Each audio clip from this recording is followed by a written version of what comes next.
Welcome to everyone for joining us today. We have a truly global audience with us, and I'm very excited. If this is your first time joining us for a development talk, welcome. To everyone else, welcome back. My name is Nikita, and I'm a research manager at the Growth Lab at the Harvard Kennedy School.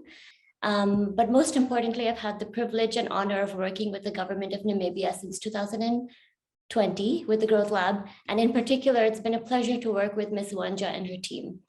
The title of our talk today is A Journey of Impact in Namibia, and you'll hear questions from me about Nangula's professional and personal journey, as well as the broader impact that the Namibian Investment Promotion and Development Board is having in the country. I just want to start our conversation by kind of going back to the beginning, Nangula. So you were born in Namibia before it was independent, and as a teenager in the 80s, you studied in Sierra Leone when you were in exile. How did that influence your worldview at that age, and in particular, your understanding of your home country of Namibia? Thank you very much, Nikita. It's great to be on this development talk. And yes, it was times of excitement, but also times of challenging in Namibia at the time. You have mentioned, for example, that I'm the first Namibian Black female to qualify as a chartered accountant. I think maybe just to give context as to what was happening in Namibia at the time. I'm not the first because other women or other Black people did not want to become chartered accountants. I'm the first Black female and one of the first few Black Namibians to get that qualification, because pre-independence, Black people were not allowed into that profession. So the racial segregation that was practiced in South Africa and Namibia then meant that Black Namibians, there were certain qualifications and certain careers that were limited to them, and therefore that is one of them. And those, we went through education system that was not the most opportune for the time. And that was one of the reasons why I felt like I needed to join SWAPO party in exile and get the opportunity to study further. Yes, of course, when you join as a teenager, you may end up studying further, but if you are a bit older, you may end up, of course, having to fight for Namibia's struggle. So I was lucky, yes, and I was within the age group that still needed to study further, and I ended up in Sierra Leone. My world view has been impacted, number one, by my upbringing in Namibia, by my parents, by what I faced in Namibia, the injustice at the time, but also by what I experienced in Sierra Leone, the loving of a nation and a people that are appreciating and welcoming people who are not their own, but they took us into their homes. The United Nations at the time is the one who funded our studies, and they found homes and families for us. So yes, while there was injustice on one hand, there was welcoming hands, and whether it is the UN, it was made up of many organizations, many people, many countries, many cultures that supported the cause for Namibia. And also the country where we went, it was families that looked after. So looking at that, therefore, my focus is not about injustice or whatever, it's about the angle and where everything misses that. Yes, while there might be challenges in the world, on one hand, there are also good people and solutions that people and humans are finding for each other and for themselves. No, I think that's especially important, not just to focus on the injustices that might have been an obstacle, but on the perseverance and the places that did serve as motivating factors to keep going. And so Namibia is even today still a young country. It got independence in 1990, and it has a strong presence of the public sector. And your personal extensive experience in the private sector, how do you merge and blend the best of both worlds today? Yes, I think as you have indicated earlier, that is really where I ended up here. Probably, yes, because I've been in the private sector, but being in the private sector, I think, yes, they say things that they say in the right place at the right time and taking a course of action, probably not because you thought about it, but because that is the way you are led. So my background is when I was at high school, I never knew accounting. So what I've studied is science. So I did physics, chemistry, additional mathematics, and I thought I will become somebody in the laboratory or a scientist. And it's for two reasons that I thought I would become a scientist. Number one, yes, I was definitely good at science and I enjoyed it. Number two, I was not very good with people and I wanted to stay away from them. So because of those two reasons, I decided I will definitely become a scientist and be in the laboratory and mind my own business. But then there was a time for family and reason, my father was a business person, a owner of a small business person. And yes, he used to pay taxes. And I thought, okay, me being the figure person, I think the responsibility is on me to study whatever course it is that I need to do to help my father with his business. And I thought that was economics. It's the only subject I've heard about. So when I applied to university, I applied for economics. And then when I was at university, I kind of find out, no, it's not economics I need, it's accounting. So then I got accounting. I said, okay, chartered accountant. I said, okay, it's not bad. Chartered, it's like you charter a plane, so you charter a person. So I don't need to work with people. I think I can still do my figures and everything else in the laboratory or in wherever I need to be to work on my figures. So it's probably still going to be me and the figures, definitely not people. So that is where I started. But when I started working, I was taught, no, unfortunately, that's not the way it works, because we are sending you to clients and you need to be nice to clients and you actually need to work with people. So that was one of the challenges I faced earlier, and therefore I kind of developed myself. And as I went on in that process of development and personal growth, I realized, okay, there's a lot, of course, to develop as a person. And then I consulted then. So being in that role, I ended up having clients from all walks of life, international development agencies, government clients, and then private sector.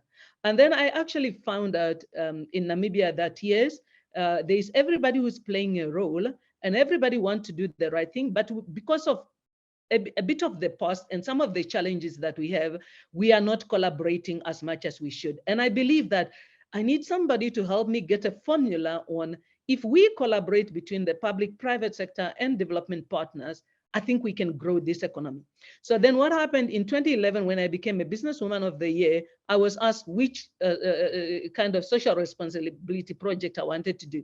I was already doing a lot in that angle, so I decided I will not do something, but I started working on what do we need to do to grow and increase the trust between the public and the private sector and development partners, so that they can work together to grow this economy, because the challenges we are facing can be solved together when they realize that they actually all want the same thing and we need to work together. So that journey started in 2011.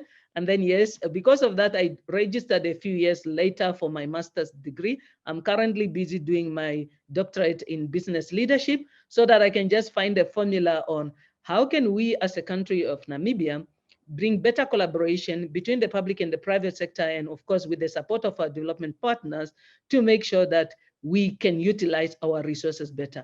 Now, the public sector is the custodian and the stewardship, owns the stewardship of Namibian resources. But many times we do know that the private sector has got complementary assets that can bring much value to those asset. So where we are is, how can we bring the strength of both the profit motive of the private sector and the social motive of the public sector? How can we bring it to the table and collaborate better for the benefit of our people? And that is really where the journey started, and that is what drove me to where I am today. And I'm excited because I can see that we definitely have a public sector that has got a political will and everything that is necessary to do what needs to be done. And we've got a private sector that has the same feeling. No, I think that's very helpful. As you said, there's a right time and a right place sometimes for this nexus of collaboration to happen. So for people maybe listening from other countries who are struggling with some of those same challenges of how do you bring those complementarities together, what have you learned about some of the obstacles you faced in trying to foster this collaboration, and what's worked well? What are the successes as you've started to do this? Something that we discuss is diversity is important, and therefore bringing together diverse teams. And when we talk about diverse team, it's not just in terms of ethnicity, it's not just in terms of gender, but it's terms also of background. What I see with my team today, we have got a team of blend people with public sector experience and people with private sector experience. And I had this discussion with a colleague some time ago, which is almost that we call it cross-pollination. Cross-pollination of experience of private sector and experience of public sector. So where we are, for example, I do not have sufficient experience in public sector, but I need to make sure that I understand, what does policy mean? What is the importance of setting policy? And therefore I need to work with our ministers. I need to work with our executive directors in various ministries so that I can gain that from their experience. At the same time, I've got private sector experience, and I know how the private sector works, how the private sector thinks. And therefore, when we bring the two parties to the table, that communication of having both of us there. So I think one of the reasons why I took up this role, I said, we need a few people that understand what is driving the motive of government, and also the ones that understand where the private sector is coming from. And I actually said, I'm probably one of the few. And why I'm one of the few is because I'm a Namibian that was still born before independence. I went in exile, yes, not for a long time, but I went in exile. So I understand the government and the people that went in exile. What were we fighting for? What were we fighting against? And what do we want to achieve from a social, national, and other development aspects? So I have got that understanding. But I have worked in the private sector for more than 20 years. So yes, I understand. If you are a business person, what are you interested in? What are your objectives? What do you want to hear? What is on the table? So I think I have got, at least, although I do not have sufficient public sector experience yet, I have got the heart of a public servant from where the background comes. And I will definitely be able to hear the side of the government and the side of the private sector and see how do we marry the two. And therefore, you need to bring people together that have got experience on both, and those people what they've got experience on both, those are the ones that will then almost like start the journey and start conversations and make sure that you bring together teams that will bring solutions that consider the needs, the challenges, and the objectives of both the public and the private sector. Right, and Namibia is no stranger to facing a lot of challenges in the past and the present. So, and today, how do we think about the link between attracting investment and solving Namibia's current challenges of inequality, unemployment, and poverty? How do you see that playing out from your very pivotal role in that? Yes. So I think if I can touch a little bit on the work that we did together with you. I think the work that we did together with you, we identified, for example, Namibia. So if we look at Namibia, we said between around about 2008 and about 2014 or 15, Namibia grew quite well. Our growth averaged to 4%. There was a time that it went as high as 8% and so forth. However, we noted that during that period, yes, we created employment, but not sustainable employment. And also it was not inclusive growth. So what were the challenges? I think the challenges that was highlighted through your study is, number one, it was driven by commodities. And therefore, the moment commodity prices went down, then the opportunities were also lost. Number two, it was driven by government spending, and the moment government spending was reined in, then we did not have so much opportunities available. And then number three, it was non-tradables. Therefore, where we have to come as a nation now is, if we are going to look at growth going forward, we need to look at inclusive growth. So our current president, when he was elected a few years ago, which is probably 7 or 8 years ago that he came into office, he said, our first president brought us peace, our second president brought us stability, and therefore what he's aiming to do is to bring us prosperity. But it must be inclusive prosperity, and therefore his mantra is no one should be left out. And that is what actually the first thing in Namibia for our core value is leaving no one behind, no one left out. And therefore, when we evaluate investment and analyze investment that are coming before us, is how will this investment help us address the challenges of Namibia? What is it? What are our national priorities? Our national priorities is job creation. Our national priorities is, yes, it's to reduce unemployment and to fight poverty. So if you are coming to us and you say you are an investor, or we are attracting you as an investor, we need to know that, yes, there's something in for you as an investor, but what is it for Namibia and how inclusive will this project be? So when we have that conversation, then we have really, really good conversation, because every investor will also want to make a difference to the extent, or be seen to make a difference if they don't want. So every investor that I meet actually wants to make a difference, or they want to be seen to make a difference. And therefore, when you have a conversation with them of saying, how will your project help us solve these triple challenges? So, and then one of the things that then our president did is, when he gave us the mandate of investment promotion, he also gave us a mandate of MSME development. And therefore that mandate is really saying, the reason why His Excellency elevated the role of investment promotion and MSME to his office and to the office of the president is because he believes that MSMEs have got the greatest potential to create jobs. While large projects are important and they provide opportunities, the more job creation will actually come through the multiplier effect. And if we as Namibians are not ready to be plugged into the value and supply chain of those projects, then we will not benefit. And therefore, the challenge that lies before us as an investment promotion board is how do we support MSMEs to make sure that they have got the relevant information, to make sure that they have got the relevant mentoring, training, and development that can help them or that can enable them to access opportunities that are offered by investors. So yes, one conversation is with investors saying, can you support our development objectives and our national priorities? But then the other one is MSMEs, are you there? Do you have the capacity to deliver, and so forth? Yeah, and speaking about delivery, how do you see the relationship when you get pressure from the public sector to deliver results of investment, and you get pressure from investors to deliver me results to make it a better place to invest? How are you trying to mediate and negotiate that? Yes, I don't think we have won that battle or have got the right answer yet, but I think we are making progress. And the progress that I say we are making is, number one, there is great political will.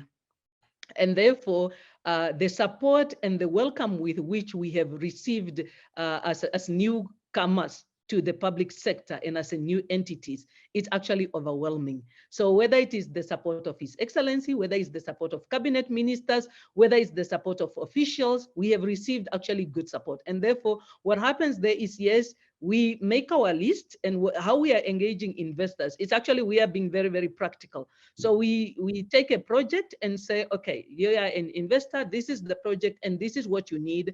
We need to do for the project to succeed. What do we need to do? Number one, it's probably just services, licenses and so forth that are required from government that are easy. And therefore we work with the various respective government entities to sort that one out. Number two, it could be a policy vacuum.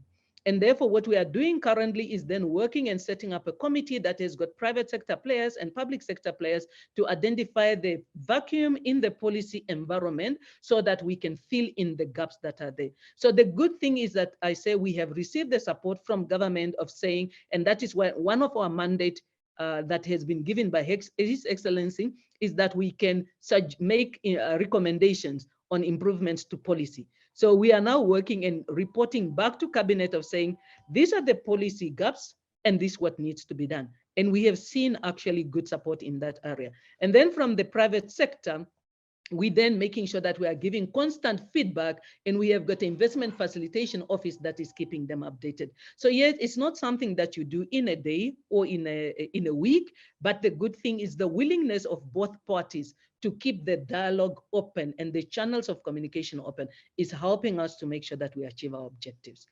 Yeah, absolutely. I think that's very important, because sometimes you need to zoom out to see what impact might mean to a certain entity. And depending on the time, it also can be zooming out a lot or zooming in.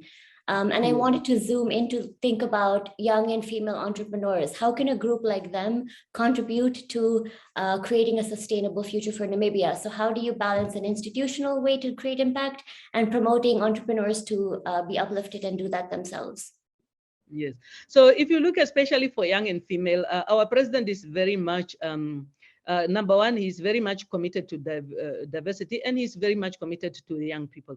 So I think he's one of the first presidents on the continent who appointed a youth advisor. So presidential president's advisor on youth matters and entrepreneurship. So, and that I think is a big message that we have there. And then secondary, yes, then what we do is, and what you look at everything that he's talking about or cabinet discusses is about how many women do we have? What is the inclusion of the young people? But then what we need to do is then, of course, how do we support the young people? So for example, what we are doing is, as a board, we are with our programs, there are some programs that we have designed and said, this program is definitely for female entrepreneurs, and this program is for the youth. So we have got, for example, a next gen fair that is coming up sometime in September. It's the first time that we are going to do it. It's a next gen.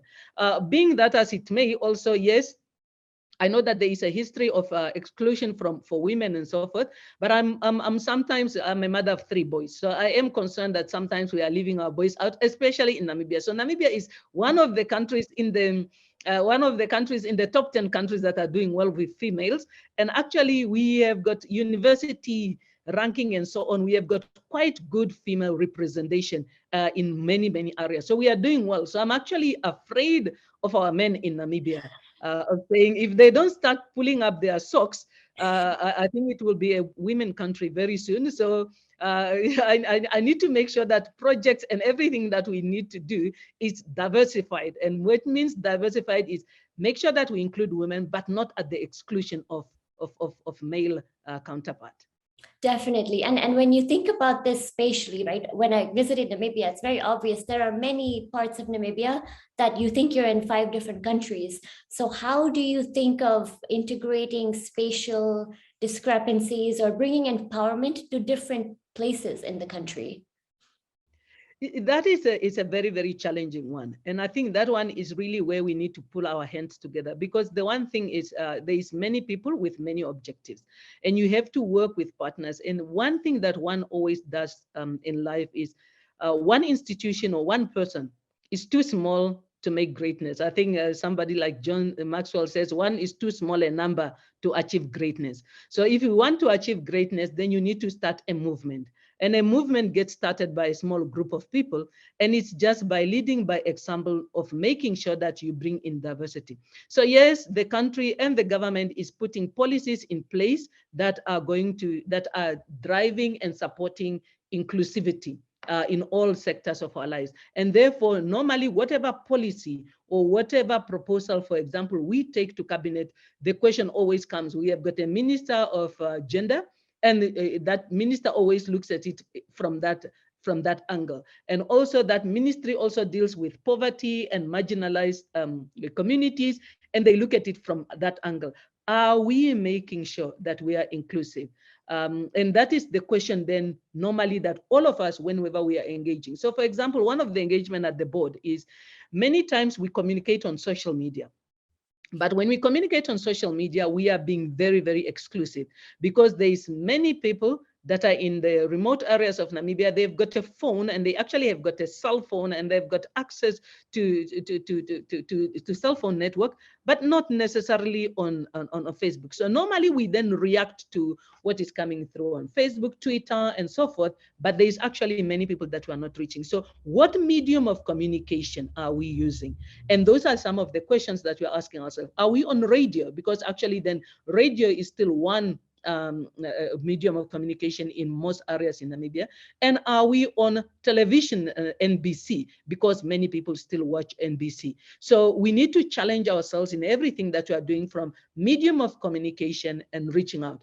And when we started with our team that is dealing with MSME, that the first thing that they did last year, and they've produced a report, is go through all the regions of Namibia, all 14 of them, and make sure that before we do anything, understand what are the people saying with regard to the MSME mandate, what are the challenges. They put a report together, and that report is helping inform our responses to the challenges that we are facing.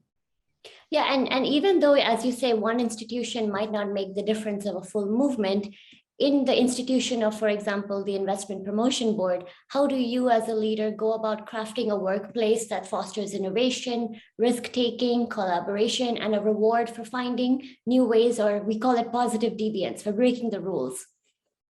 Yes, it's always a challenging, that one. So when we put our core values together, we actually really spend a good time thinking about our why, our how, and what.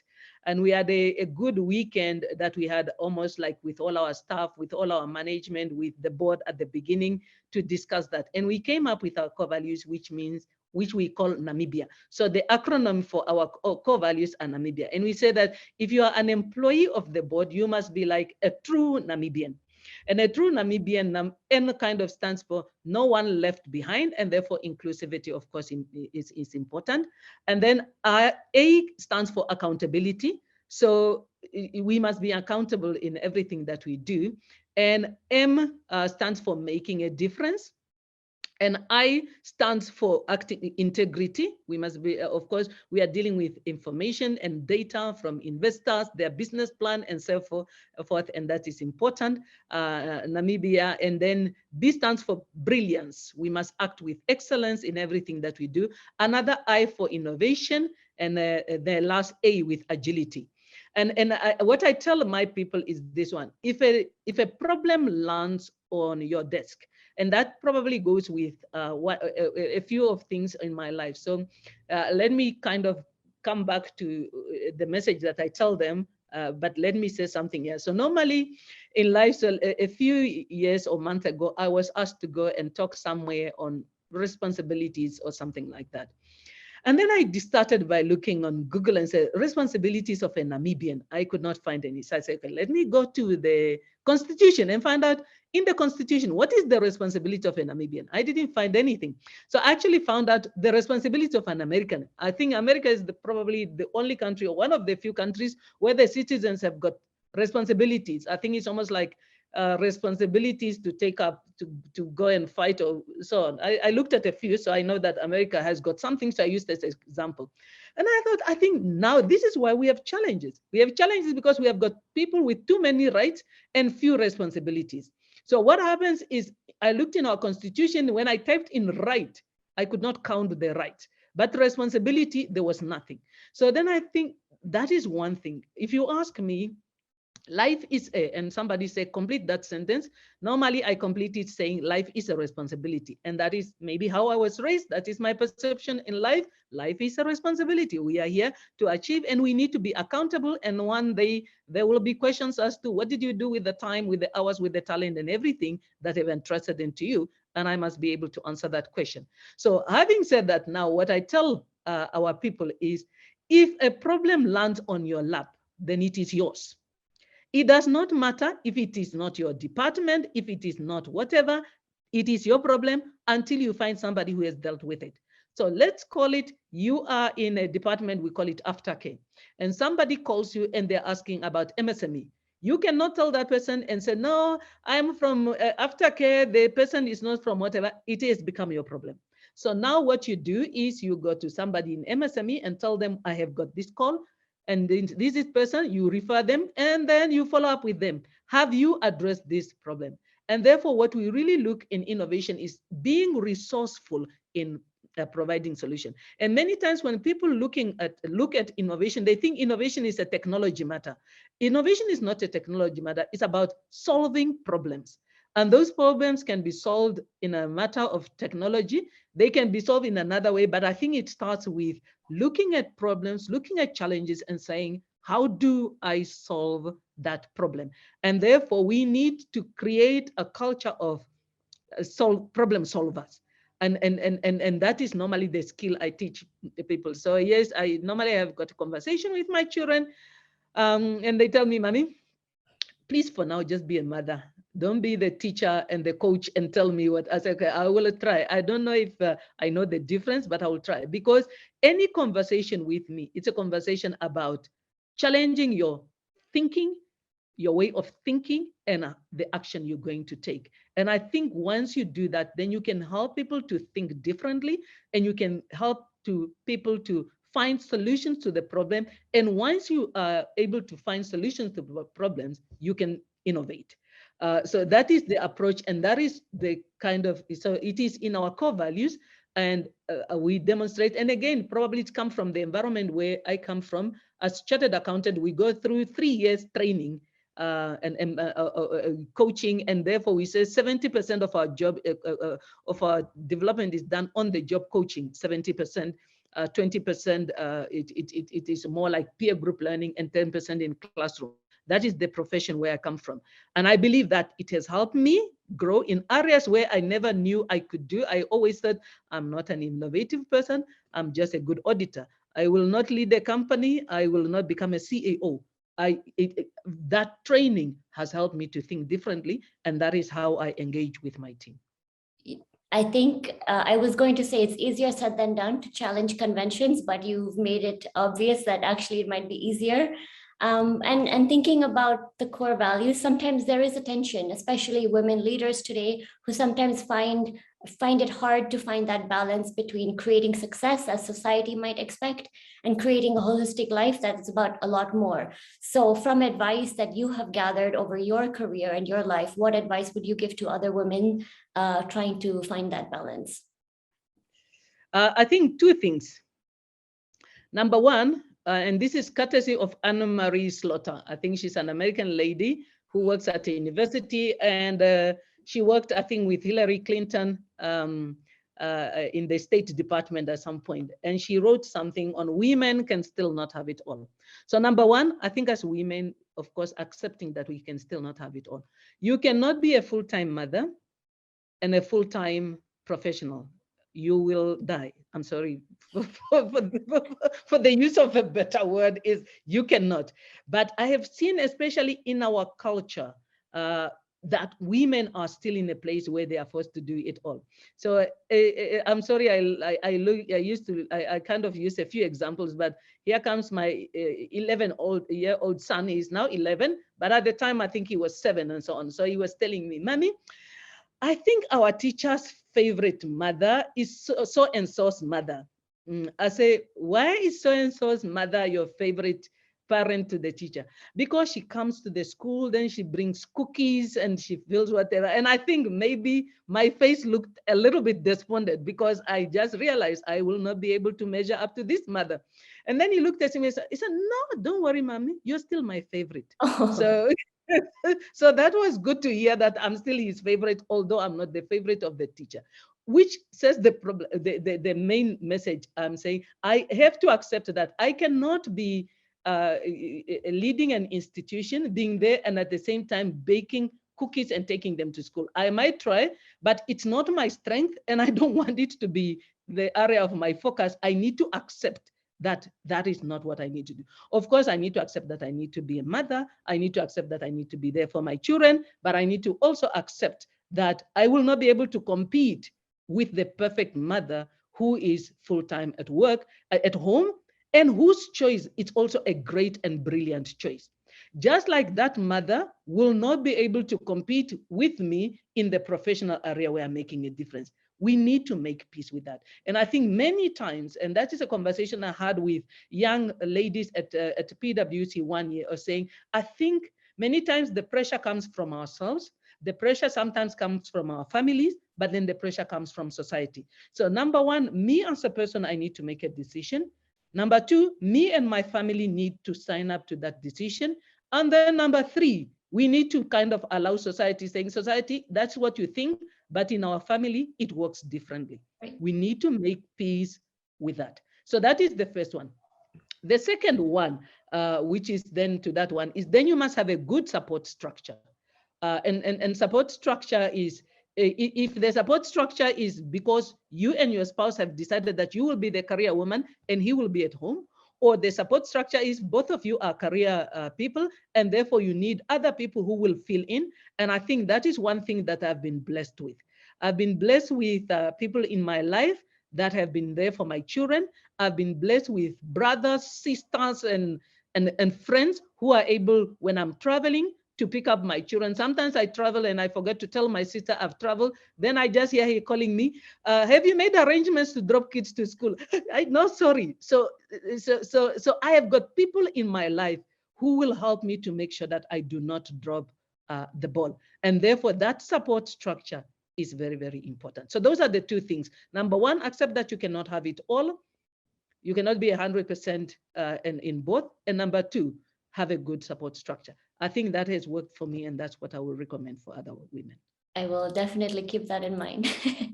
I know I could talk and ask you questions for the rest of time, but I know we have a lot of audience questions coming in.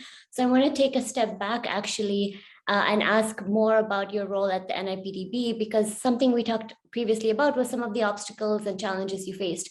But in specifically getting investment, what's the biggest challenge? Is it getting investors to be more aware of where Namibia is?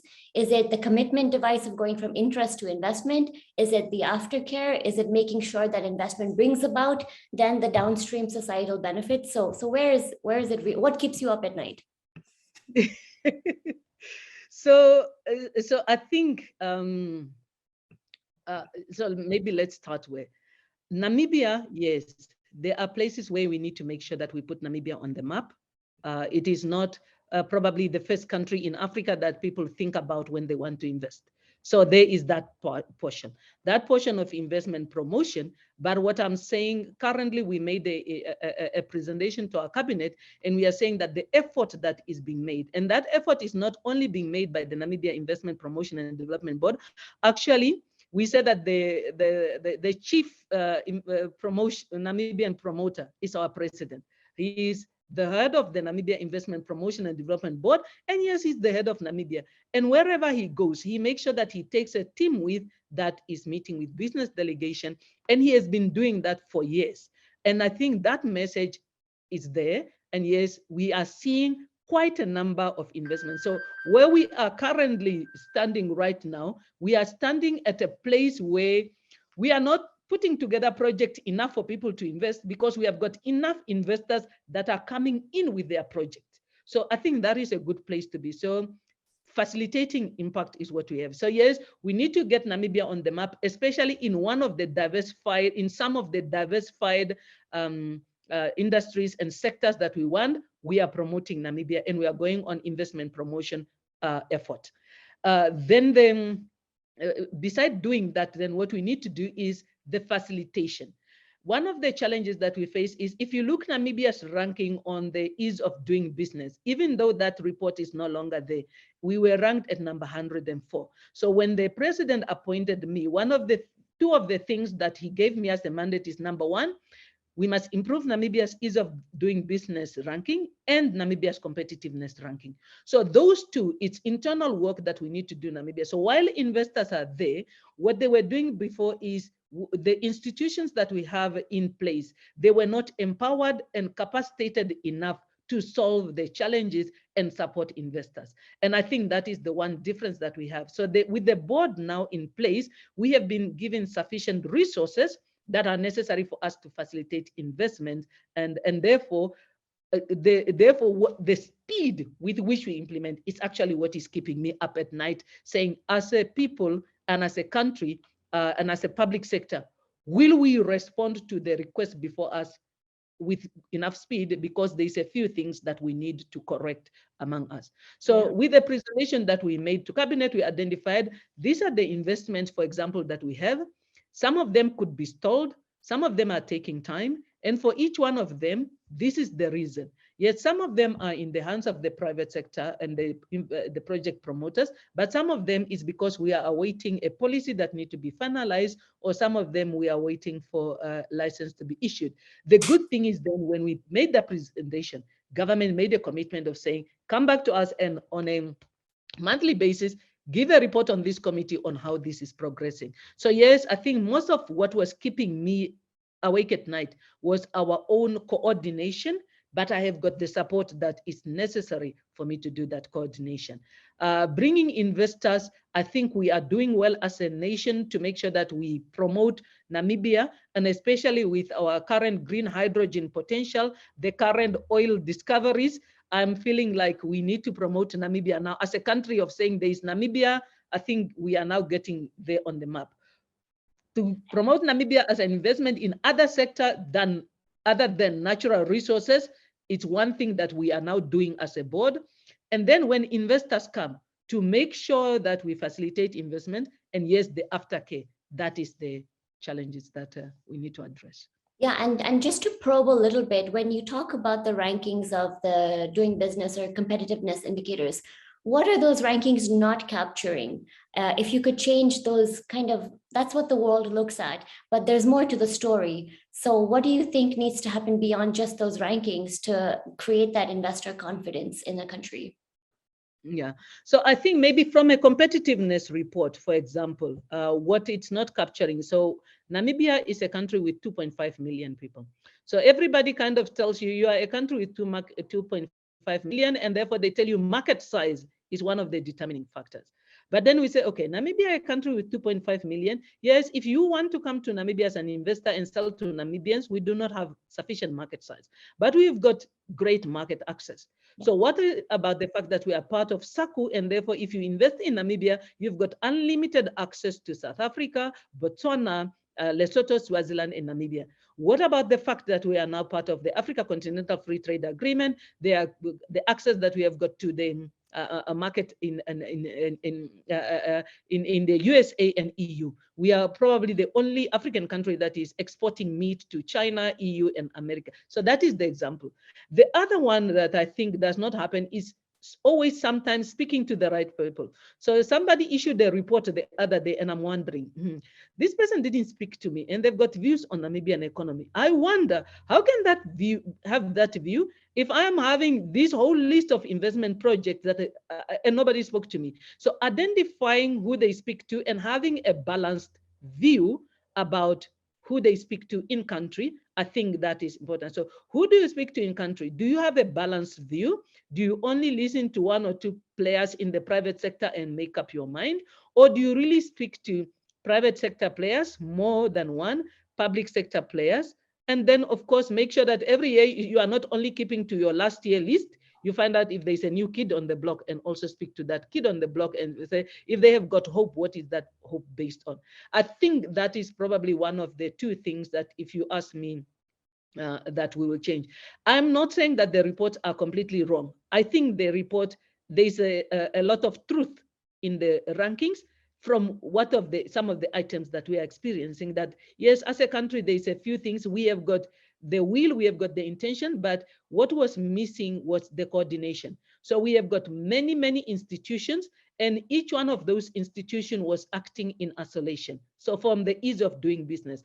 And therefore, we need to work on manners on how can we bring about coordination, and how do we make sure that there's like one point of entry that an investor can speak to one person and they will be able to be linked to all of public sector and public service. So yes, I'm not saying that the report are incorrect. I think there is a lot of truth to the report, but yes, there is one or two things that can be done differently. And if we think about maybe a sector like green energy, that's everyone's trying to understand it as it evolves. It's not the same as maybe a conventional sector where investors know what to look for. So how do you mobilize the resources or the information revelation ideas to help promote investments in something new like green energy? Okay, so the good thing with green energy, I think that His Excellency did very well at the beginning, is made sure that his economic advisor was almost like taken away from many other responsibilities and given the role of Green Hydrogen Commissioner, saying, this is a new sector, we know nothing about it, we want everything, and this is the timeline. So, and that Green Hydrogen Commissioner spent his time understanding what is this green hydrogen sector, who is the best, what drives it. And I think by the time we got to the table, I think we were probably faster than any other country in the world. And I'm not saying we were the first, I'm saying we were faster, because other countries were ahead of us, other countries came after us. But I think something there that was done is we were really, really fast in coming up to where we are. So because of that, we have gathered materials, we have reached out to players in the industry throughout the world, and we have got quite significant interest. And yes, for that one, then we have got the Green Hydrogen Commissioner. Then what we did, what the president did, and also is to set up a structure, an interministerial committee. So that interministerial committee bringing all the kind of top organizations that are required to drive this together. And they are having a meeting every 2 weeks to discuss green hydrogen, and it's called the Green Hydrogen Council, and what are we going to do with that? And because of that, I think we have got a good strategy that is being driven right from the top. NIPDB had a role of saying, how do we bring the private sector in and what is their role? And the Green Hydrogen Commissioner is bringing it all together. So the setup and the structure was great from the beginning. It had quite good focus. And because of that, the promotion is, yes, being actually led by His Excellency and the Green Hydrogen Commissioner, and then specifically the investment board providing the support to the investors that are being invited to the countries, making sure that we support and making sure that we bring our private sector in, and making sure that we are tagging along our President and Green Hydrogen Commissioner in our effort. Right. And I think while it's challenging to have so many voices in the room have to agree to something to make it a reality, that's how you might get the necessary buy-in to make theory a reality. And so we talked a little bit about the goals of investment promotion on the social development side. And there's a question from the audience about how the government thinks about more conventional, traditional systems of taxation with the idea of social investment. And they ask, for example, instead of having a large investor paying taxes on profit, what if that amount of investment was specifically invested towards an upskilling program or kind of a more direct channel for that profit to go in the country? So how do you think about this? How is Namibia thinking about this? Yes, so we are not there yet. And I think, of course, why we are not yet there yet is because, for example, our fiscal budget at this stage really funds a lot of societal programs. You have heard probably, for example, Namibia has got the best ranked roads in Africa. So investment in infrastructure comes from government and government entities. Our education system is a universal education system, which is free. We have got a medical that is free for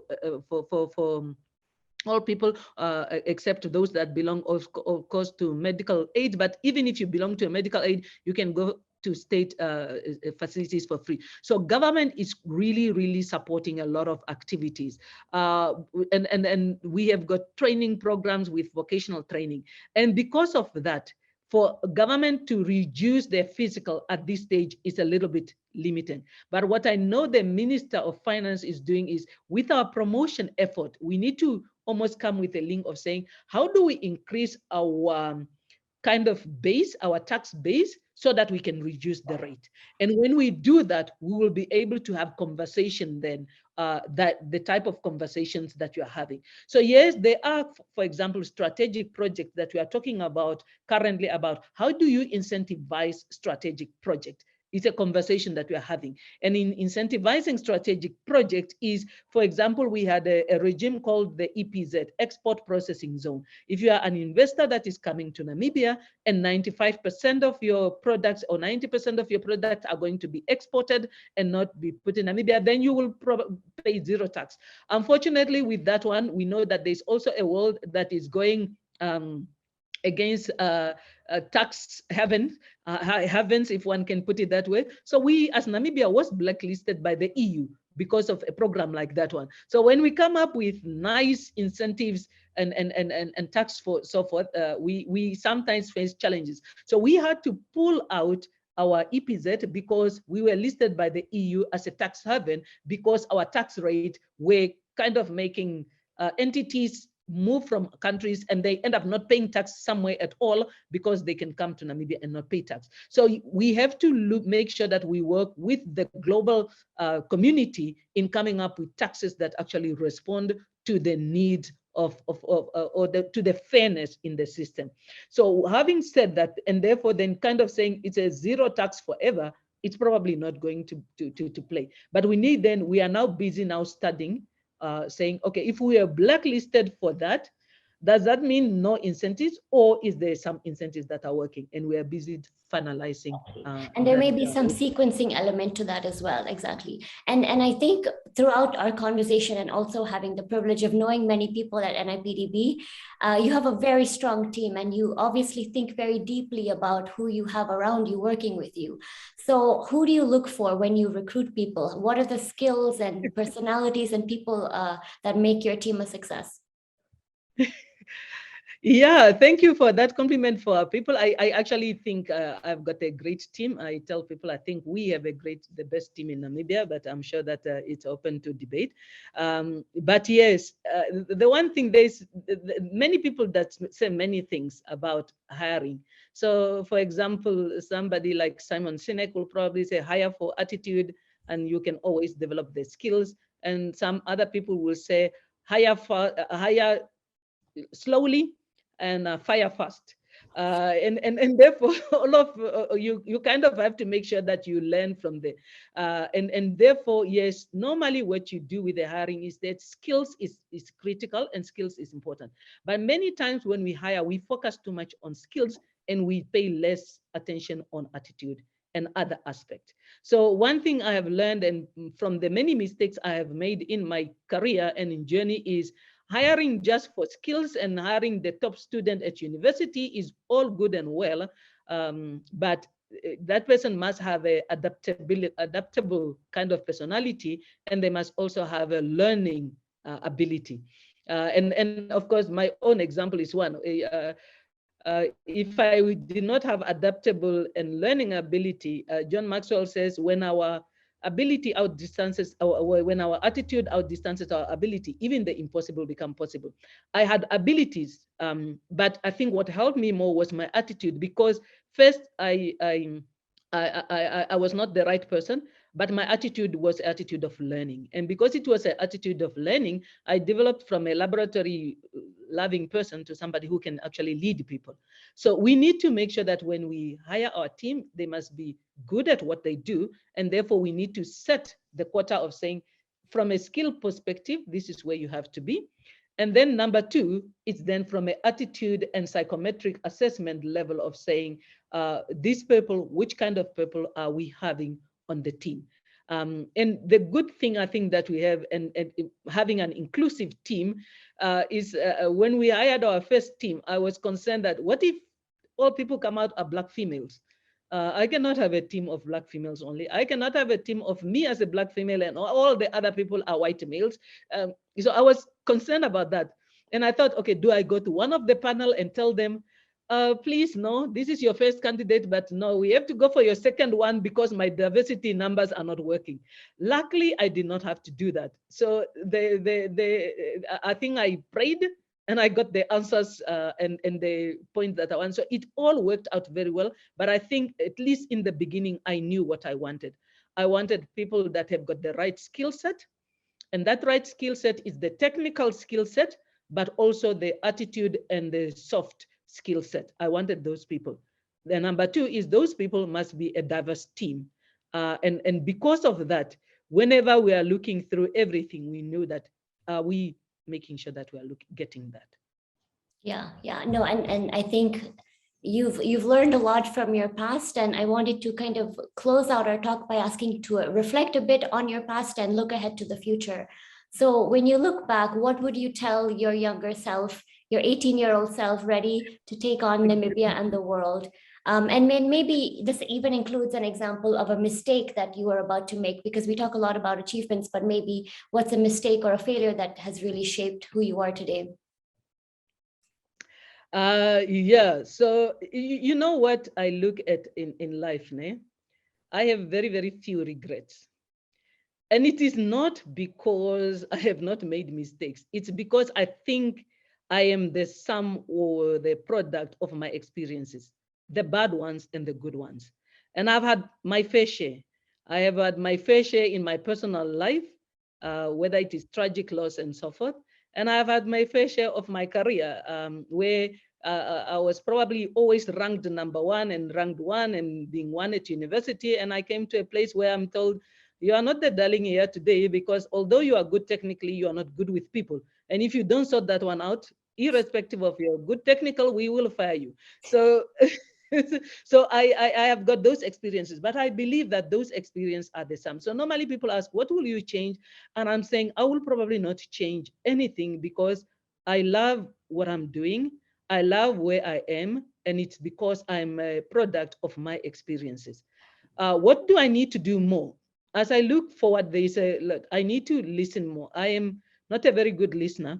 And none of the mistakes that I've made in life is because, and it is because before I put a problem on the table, I probably interrogate a problem. And because I think about a problem long before I brought it in the table, I always believe I have analyzed it in all angles. And when I come, I know what needs to be done. So, but then sometimes I leave other people behind, because when I come, I have thought about this for the last year, and the next person is new, and that person might actually look at it from a different angle than mine, because my judgment might become a little bit kind of biased because of that experience. And that is one of the items that I'm continuously learning and continuously developing. It's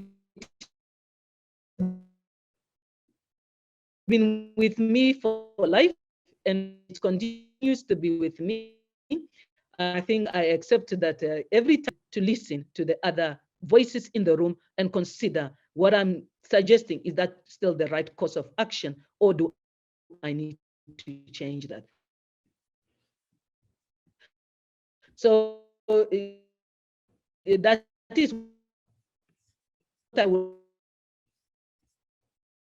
tell my younger self. I think, of course, my younger self was not good at it. My kind of mature self accepted the weakness. Nangula people, I live to challenge myself. It starts with being honest about who you are, being my team. My team are not very good at listening. You are allowed to call me out and say to the other person. So if you are not that person in the room and you think I'm not listening to the other person, call me out and say, Nangula, give the other person an opportunity. And that is holding myself accountable in that regard. I have no idea what you're talking about, because you're a wonderful person and I learn from you all the time. And that's actually going to be the theme of my closing question is, looking forward, you've now become a role model for me. Who are the role models in your life? And also, you've worn so many hats throughout your life: a scientist, accountant, private sector, public sector. What's next for you? So role models, I've got so many. So of course, it always starts with my parents. What my father and my mother taught me is what keeps me to date. We used to say that if you get in my car, the car with my father, from the north to Windhoek is about 800 kilometers, he will start preaching by the time you get into the car, and he will preach until you get to Windhoek. So it's, oh my goodness, we are in the car with my father again. Trained us, and therefore he is my role model. He was not educated, but for that he achieved a lot. So my parents are my model. Strong women who have achieved a lot are my role model. So I've got quite a number in Namibia, whether it is First Lady, whether it is our Prime Minister, whether it's our Deputy Prime Minister, women like Hillary Clinton. There's women that I admire a lot. And then, of course, there's leaders, whether they are male and female. Davi Furi, the guy who recruited me to Namibia, I think is the most brilliant person in the world. Somebody like John Maxwell, who just writes, and I'm who I am today because of reading his work. And then other leaders whose work I follow, like the Simon Sinek that I've talked about, Patrick Lencioni, and a few other people. That if I needed to develop in my people management skills and in my leadership, I read a lot of their work. And then, of course, I am very much good on the Bible. So that I believe it's the top leadership book. I have read it every year from Genesis to Revelation. And every year I find new leadership tips that helps me on this journey. So that is where I draw my inspiration. Those were my role models. What next for me? I think normally I tell people one thing that I'm very good at is being focused on one thing. So when people used to ask me at PwC, where will you be in 5 years? I say, I've got no clue. Because right now I'm here and this is what I'm doing, and that is the only thing I'm thinking about. I say, when the next time opportunity comes, God will open the door. And when he opens, I know that is the door and I will enter. And I think right now I'm here, it's a new institution. We am entering my second year, and I'm seeing that we need to take this institution to a higher level. I'm committed here for 5 years contract that I've been given. Beyond the 5 years, I have got no clue. So whatever happens, the right door will open. Yes. And when I'm shown it is the right door, I will enter that right door. So normally that is the answer I have for that question. And it's not because I'm trying to be funny. It is really because I've never ended up where I thought I will end up. I have ended up where I did not plan. Like I told you, I thought I would be a scientist right now in the laboratory. Or maybe working somewhere at like a engineer at NASA or something like that. But guess look at where I am. So it can still happen. where I plan to end up. So I am looking for the door that will be there after 5 years. No, it can still happen. No, we are we learned a lot during this conversation. I especially think you left me with a lot of practical and professional and personal advice. And I'm sure people listening even later will gain a lot of wisdom. And I'm very excited that the Growth Lab gets to come and continue working with you and your team. I think we're very privileged and honored to be able to know so much about Namibia and help the country at this time of transition. And I wanted to say thank you to all the participants and people joining this call. If you have any questions, please reach out to us and let us know. And Nangula, as always, it's been a complete pleasure to get this time with you, and we really appreciate it. Thank you very much, Nikita. Thank you for a good talk. It's a pleasure to be with you, and it's a pleasure to work with the Harvard Growth Lab. I think we are doing great work together, and together we can make a difference for our country. Thank you. Absolutely, absolutely.